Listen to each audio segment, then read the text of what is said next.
Allez, c'est parti pour l'exercice d'écriture quotidien.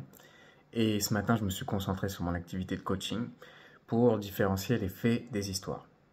Une histoire, c'est ce qu'on se raconte. Un fait, c'est ce qu'il s'est réellement passé. Une histoire peut faire débat. Un fait est irréfutable.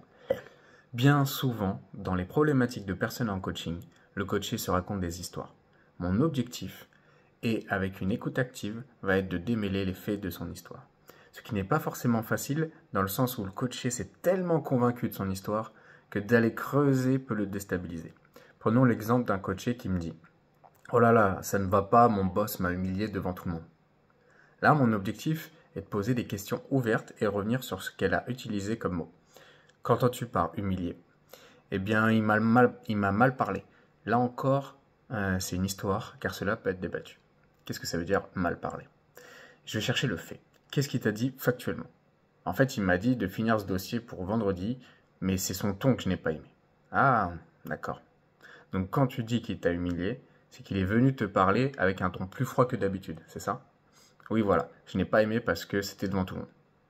Là encore, je vais chercher à m'imprégner de sa réalité.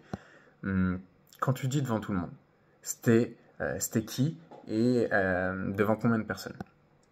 Bah, c'était devant mes deux collègues et amis dans la vraie vie.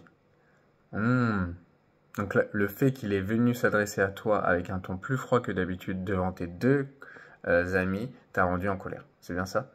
Oui, exactement.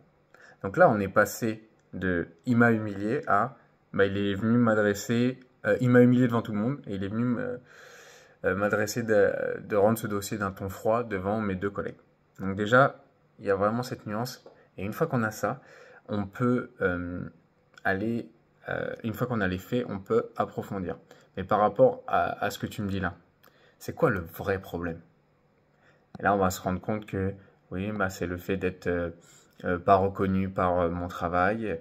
Donc là, on va aller vraiment au cœur du problème. On va passer de la surface à la profondeur et se recentrer sur la personne. Et donc du coup, lui demander par rapport à cette situation, pour être plus reconnu, qu'est-ce qui est davantage en ton pouvoir pour résoudre ce problème?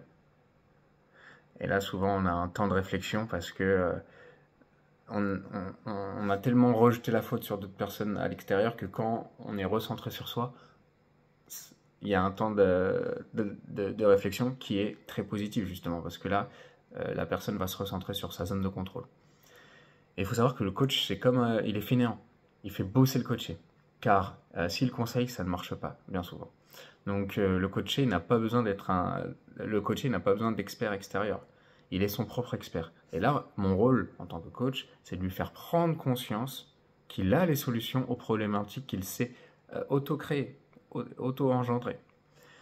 Donc voilà, par rapport à la différenciation des histoires et des faits pour aller creuser et passer de la surface en profondeur. Donc voilà, si ça t'intéresse, n'hésite pas à me dire. Ensuite, on pourra prendre d'autres cas, ça peut être le tien également, pour aller creuser tes problématiques du moment et résoudre ces problématiques et atteindre tes objectifs. Allez, c'est tout pour moi, jamais parfait, toujours meilleur. Ciao.